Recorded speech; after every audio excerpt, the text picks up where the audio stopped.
வணக்கம் மகளே. இன்றைக்கி நம்ம வீடியோவில் சிஎஸ்கே கேகேஆர் மேட்ச் போயிருந்தோம். அதை பற்றி தான் பார்க்க போகிறோம். ஸோ இதோட டிக்கெட் ப்ரைஸ் பார்த்தீங்கன்னா 3000 எஃப்ஆப்பர். ஸோ டேக்ஸ் ரேட்டே பயங்கரமாக இருந்துச்சு. அதுக்கப்புறம் பார்த்தீங்கன்னா கலைவாணர் நேரத்தில் பைக் பார்க்கிங்கை போட்டு சிஎஸ்கே ஃபேன் பஸ் நின்று இருந்துச்சு. அதுக்கிட்ட ஒரு ஃபோட்டோ எடுத்துகிட்டு அதுக்கப்புறம் பார்த்திங்கன்னா உள்ளே போக ஆரம்பித்தோம்.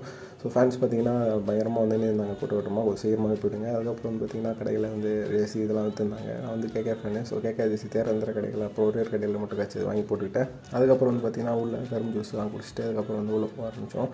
நம்ம பாய் பேசியிருந்தார் வெளியே. அதுக்கப்புறம் விசிலு தண்ணி இதெல்லாம் ஃப்ரீயாக கொடுத்துருந்தாங்க. மீதி எல்லாமே அங்கே காசு தான். அதோட ப்ரைஸ்லாம் பாருங்கள் இவ்வளோன்ட்டு. அப்புறம் உள்ள என்ட்ரானதுக்கப்புறம் கமெண்டேட்டர்லாம் பேசியிருந்தாங்க. அஸ்வினும் பாவனாவும் பேசியிருந்தாங்க. அதுக்கப்புறம் பால்கனி வெறித்தனமாக இருந்துச்சு. ஸோ கண்டிப்பாக ட்ரை பண்ணி பாருங்கள். அப்பரில் ஒரே ஒரு காரம் பார்த்திங்கன்னா ஸ்க்ரீன் அந்த இடத்துல மாறிடுச்சு. இது இப்படி தான் இருந்துச்சு வைப்பு. அதுக்கப்புறம் பார்த்திங்கன்னா ஒரே ஒரு பாசிட்டிவ் பார்த்திங்கன்னா சீரியல் ஸ்மைர் மாடிருந்தாங்க கேட்கறக்கு. மற்றபடி சரியாக போல். அப்புறம் கார்த்திக் சர்மா ருத்து எல்லாம் பார்த்துருந்தாங்க. ஸோ ஃபைனலி தான்